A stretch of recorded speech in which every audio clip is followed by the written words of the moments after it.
그렇다면 우리가 이 파사조 1단과 2단이라는 이 단순한 1단, 2단 기어의 흉성, 두성으로 이렇게 나눌 수 있는 부분이냐, 파사조라는 것이. 거기에 대해서 이제 생각을 좀 해봐야 되는 거예요. 많은 선생님들 중에서요, 파사조는 없다라고 얘기하는 선생님도 있습니다. 또 반면에 파사조는 너무나 중요하기 때문에 파사조를 잘 공부를 해서 우리가 다음 성구로 올라가야 된다. 그래서 파사조 공부를 일부러 아오 하고 이렇게 시키시는 선생님들도 있어요. 어떤 게 정답일까요? 이게 기준이 서 있지 않으면 사실은 선생님들 말씀하시는 것에서 이리저리 막 이렇게 혼란스러울 수도 분명히 있거든요. 근데 결론을 먼저 말씀드리면 파사조는 있으면서도 없다입니다. 이게 굉장히 애매한 얘기죠.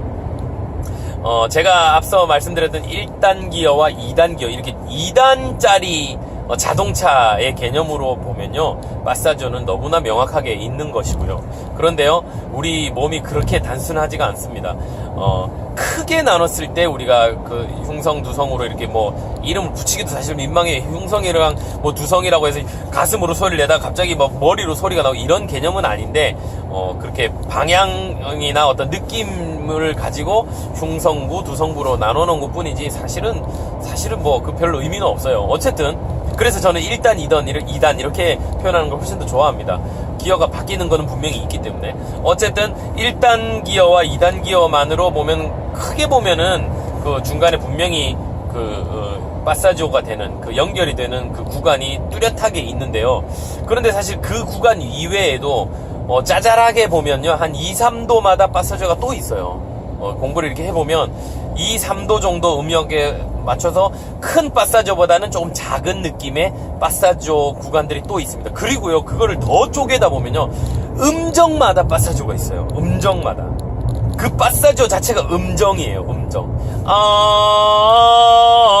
하고 음정을 이렇게 살짝 조정하면 그 안에 파사조라는 게 생긴 거예요. 이미 파사조가 됐기 때문에 음정이 올라가는 거예요. 이런 개념으로 보면요, 모든 음정에 파사조가 다 음정마다, 반음뿐만 아니라 반의 반음들도 다 파사조의 연결들로 음정이 이렇게 연결이 된다라고 여러분들이 생각을 하시면 되고요. 그렇게 되면 결국에는 오토매틱, 파사조가 없다라는 결론에 이르게 되는 거죠. 파사조가 없이 자연스럽게 음정들이 연결되는 것이 가장 이상적인 벨칸토의 모습입니다. 그러면요, 우리 RPM을 높이는 그런 과정으로 좀 설명해드리면요, 저음부터 고음까지 파사조가 없이 한 길로 간다라는 느낌이 들게끔 훈련하는 것 중에 가장 좋은 게 이 엔진 소리를 흉내내는 건데요.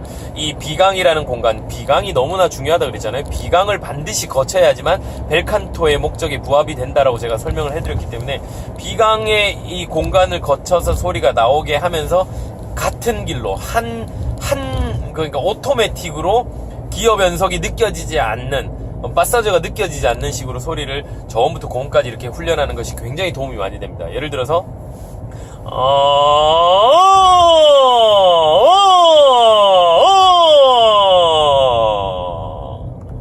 파사조 느껴지셨어요? 저음부터 고음까지 가는데 파사조의 느낌, 그냥 가다가 하는 확 이렇게 소리가 돌아가는 느낌이 전혀 없어요. 왜냐하면 모든 소리가 그 비강을 거쳐서 나게 길을 초점을 맞춰주면요, 파사지오가 느껴지지 않습니다.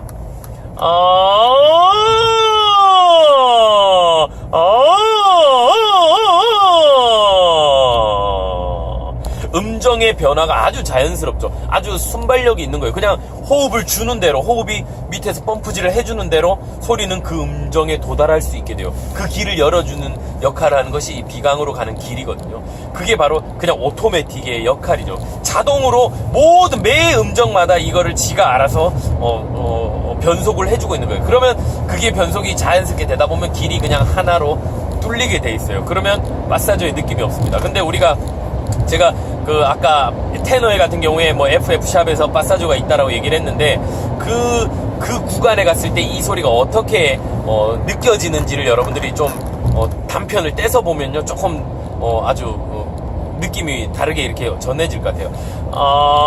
부터 올라가는데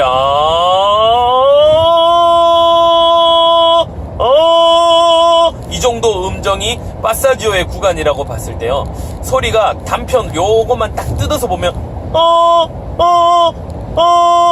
되게 좀 명확하지 않죠. 좀 뭔가 콧소리 같은 느낌도 있고 소리가 명료하지 않는 느낌이 나요.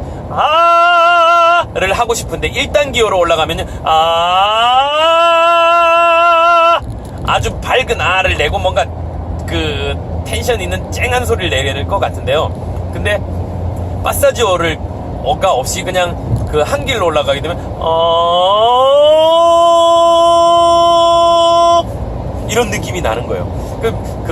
파바로티, 루치아노 파바로티가 아주 벨칸토에 대해서 얘기해놓은 동영상이 인터넷 유튜브에 찾아보면 있는데 아주 유명한 영상인데요.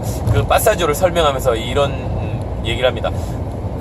그냥 처음에 1단으로 가다가 그 파사지오 구간에서 소리가 2단으로 변형이 되는 그 차이점을 보여주면서 설명을 해요. 근데 파바로티 같은 경우는 1단으로 쭉 올라가다가 이게 그 커버링 된다라고 얘기를 하거든요. 소리가 이렇게 커버링이 되면서 2단으로 갈 준비를 하는 그 구간의 그 소리를 보여주는 장면이 있어요. 뭐 이런 식으로 보여줍니다. 근데 이거를 조금 더 사실 그렇게 단편으로 보여주기 위해서 극단적인 어떤 모습을 보여준 거고요. 파바로티는 사실은 전형적인 벨칸토 가수라고 얘기하지 않아요. 그거는 이제 제 생각이 아니라 많은 대가들, 많은 선생님들이 그렇게 얘기를 하는데요. 대가를 제가 이렇게 감히 논하는 건 아니고요. 어쨌든, 밑에서 1단으로 가다가 변형된 모습을 보여줬다면, 제가 지금 설명하는 것은 처음부터 그런 구분이 없이, 하나의 길로 올라가는 것을 보여드리는 거예요.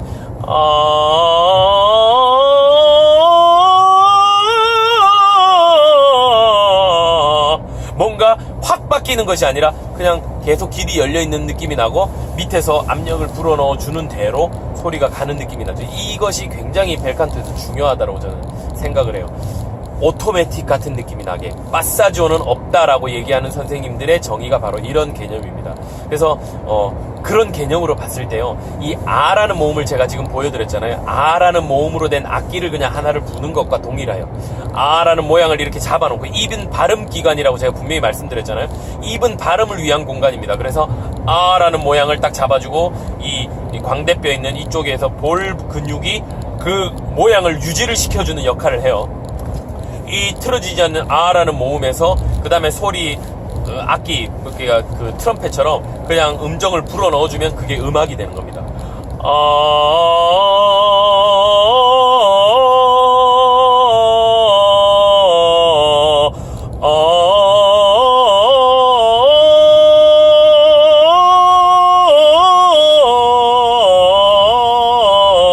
이해가세요? 그냥 아라는 악기를 저는 부른 거예요. 그 다음에 해야 될 것이 에라는 모음을 또 에라는 악기를 만들어야 되겠죠. 이라는 악기, 오라는 악기, 우라는 악기를 만드는 거예요. 이 각각의 어떤 모음의 악기들을 만든 다음에 이게 전부 다 동일한 공간, 동일한 바디, 비강이라는 이 바디를 울려서 4개 세팅을 해놓은 다음에 이거를 섞어버리면요.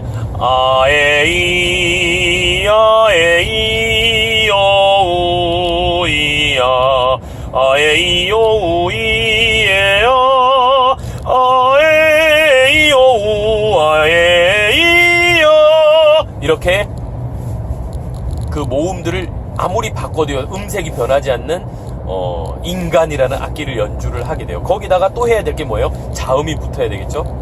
자음이 붙으면 자음은 입술과 혀로 움직이는 거라고 그랬잖아요. 턱은 모음을 결정을 하고요. 모음의 어떤 닫힌 모음, 열린 모음을 가장 주로 결정을 한다 치면 자음은 입술과 이 혀들이 훨씬 더 많은 역할을 해야 되는 거예요. 자음은 아주 단발적인 음의 그 변형을 얘기를 합니다. 모음은 지속되는 음의 모양을 얘기합니다. 제가 지금 개념을 분명하게 말씀드렸어요. 모음이라는 것은 지속되는 음의 모양이에요. 그래서 아라는 모양이 지속이 되게끔 만들면 그게 모음이 아라는 모음이고요. 근데 비음, 그래서 그 받침들 허밍으로 되는 것들도 모음이라고 칭할 수 있습니다.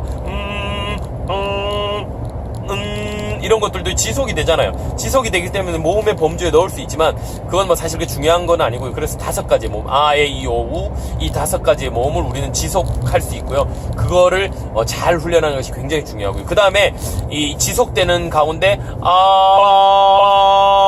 트, 크, 프, 트, 파, 뭐, 파, 타, 카 이렇게 소리를 탁 하고 쳐주는 역할을 하는 것이 바로 일시적인 변형을 일으키는 것이 자음이라는 거예요. 그 자음과 모음의 조합을 통해서 우리는 가사라는 것을 붙일 수 있게 되고요. 노래라는 것이 연주가 되는 것이죠.